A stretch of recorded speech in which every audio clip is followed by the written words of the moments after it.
കണ്ടില്ലേ മഹാനായ സയ്യിദുനാ അബൂ ഫുഖൈഹ റളിയല്ലാഹു അൻഹുവിനെ അറിയുമോ? കേട്ടിട്ടുണ്ടോ? മഹാനായ സയ്യിദുനാ അബൂ ഫുഖൈഹ റളിയല്ലാഹു അൻഹുവിനെ അറിയുമോ? മഹാനവറുകളുടെ പേരെന്താണ്? അഫ്ലഹ് എന്നാണ്, അല്ലെങ്കിൽ യസാർ എന്നാണ്. ആ മഹാനായ സ്വഹാബി നബി സല്ലല്ലാഹു അലൈഹി വസല്ലം തങ്ങളുടെ ഇഷ്ടക്കാരനായ കൂട്ടുകാരൻ അബൂ ഫുഖൈഹ റളിയല്ലാഹു അൻഹു, അതാ സഫ്വാൻ ഇബ്നു ഉമയ്യ ഇബ്നു ഖലഫുൽ ജുമഹി എന്നയാളുടെ അടിമയാണ്. സഫ്വാൻ ഇബ്നു ഉമയ്യയുടെ അടിമയാണ് മഹാനായ അബൂ ഫുഖൈഹ റളിയല്ലാഹു അൻഹു. ബിലാൽ റളിയല്ലാഹു അൻഹുവിന്റെ കൂടെ ഇസ്ലാമിലേക്ക് വന്ന മഹാനാണ്. ഫഖദഹു ഉമയ്യ,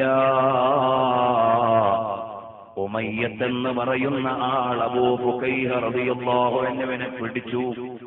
എന്നിട്ട് രണ്ട് കാലുകളും കെട്ടി കയറുകെട്ടിയിട്ട് വലിക്കുകയാണ്.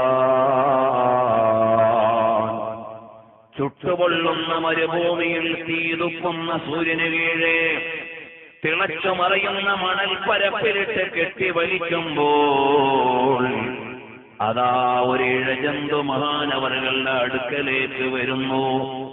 ഒരു പ്രാണി മഹാനവറുകളുടെ അടുക്കലേക്ക് വരുന്നു.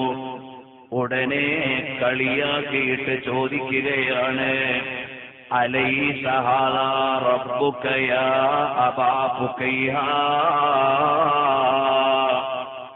നിന്റെ റബ്ബിതാണോടാ, നിന്റെ റബ്ബിതാണോടാ എന്ന് അബൂ ഫുഖൈഹ തങ്ങളോട് ചോദിക്കുമ്പോൾ ആ തിളച്ചു മറിയുന്ന മണൽപ്പരപ്പിന്റെ മേലെ കിടന്ന് തീതുപ്പുന്ന സൂര്യന് കീഴേ കിടന്ന് കാലിൽ കയറ് കെട്ടിയിട്ട് വലിച്ച് പീഡിപ്പിക്കുന്ന നേരത്ത് മഹാനായ റളിയല്ലാഹു അൻഹുവിന്റെ അകത്തളത്തിൽ നിന്ന് ഈമാനിന്റെ പ്രൗഢോജ്വലമായ പ്രഖ്യാപനമാണ്. ഏത് പരീക്ഷണത്തിന്റെ തീച്ചൂളയിൽ നിന്ന് വിളിക്കുമ്പോഴും മഹാന്മാരായ സഹാബത്തിന്റെ ഉള്ളിടം കിടുങ്ങിയത് ലില്ലാഹ്. അക്രമിയായ ധിക്കാരിയായ അഹങ്കാരിയായ മുതലാളി കെട്ടി വലിക്കുമ്പോ മഹാനായ അബൂ ഫുഖൈഹ തങ്ങൾ പറഞ്ഞു, അല്ലാഹ് റബ്ബി വ റബ്ബുക വ റബ്ബു ഹാദാ. എടാ ധിക്കാരിയായ ഉമയ്യത്തെ, നിന്റെയും എന്റെയും ഈ ജന്തുവിന്റെയും റബ്ബ് അല്ലാഹു ആണടാ. ആ ഒരു വിശ്വാസത്തിൽ നിന്ന് മാറ്റാൻ നിനക്ക് സാധ്യമല്ല.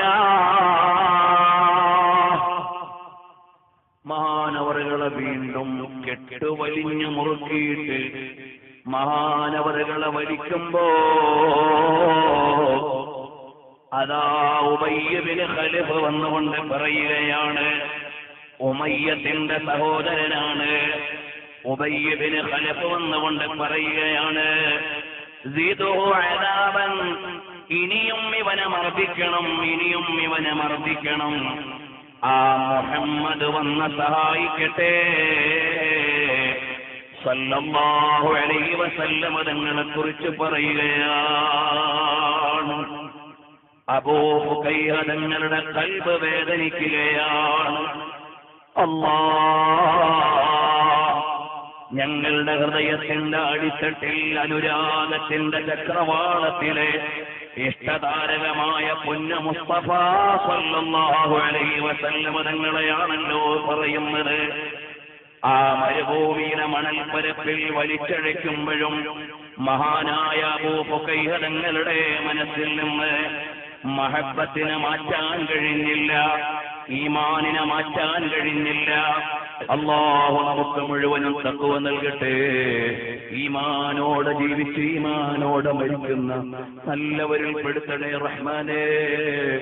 ചിരിക്കാൻ സമയമാകുന്നത് സ്വർഗത്തിലേക്ക് കാലുവെക്കുമ്പോഴാണ്. അല്ലാഹ്, ഹബീബായ നബിതങ്ങളെ ഒരുപാട് തവണ കിനാവിൽ കണ്ട് അവിടുത്തെ സന്തോഷം വാങ്ങുന്ന നല്ലവരിൽ ഞങ്ങളെ പെടുത്തണേ റഹ്മാനേ.